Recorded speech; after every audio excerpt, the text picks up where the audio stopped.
Welcome to Go On Edit's weekly news bulletin. I'm Aji Fernandez and I will take you through to the top stories of the week.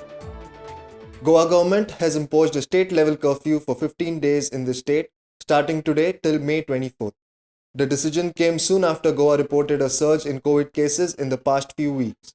Essential services to remain unaffected and open from 7 am to 1 pm on all days, says reports. The government has also made RT-PCR negative certificate or vaccination certificate mandatory for tourists entering the state.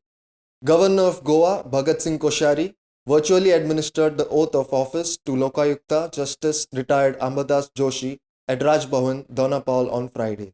Chief Minister Sawant on Thursday said that all the Deen Dayal Swasthya Seva Yojana Kendra DDSSY cards will be auto-renewed for free.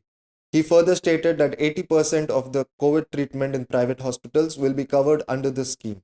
Citizens who wish to make their cards can do so through online government portal, he said. On the national level, Goa has been witnessing a steady incline in the number of COVID fatalities in the last week. The state reported 52, 71, 58, 56 and 55 COVID-related deaths from Tuesday to Saturday respectively. 3,751 new cases were recorded on Saturday with 3,025 recoveries, thus taking the total number of active cases in the state to 32,387 and death toll to 1,612. To arrest the spread of COVID in Karnataka, the state has decided to go for a complete lockdown from 6 am on May 10th till 6 am on May 24th. Maharashtra reported 53,605 new COVID cases, 82,263 recoveries, and 864 deaths on Saturday. The state had imposed a lockdown-like restrictions, which are still in force. The black fungus, mucormycosis, a rare and deadly fungal infection with a mortality rate of over 50%, claimed the lives of 8 COVID-19 patients in Delhi on Saturday. According to reports, the 8 survived COVID-19 infection, but the fungal infection attacked their weak immune system, which proved fatal.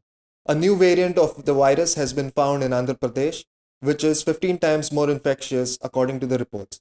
The defining mutation is N440K and was known since last year, widely prevalent in Andhra Pradesh.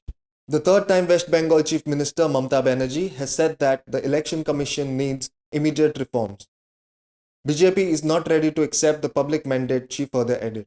On the international level, world's largest cargo plane carries 3 oxygen generation plants, the size of 40-foot freight containers to India from UK.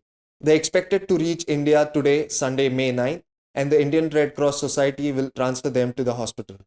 Sri Lanka and Bangladesh have now reported the first cases of the Indian variant of COVID-19.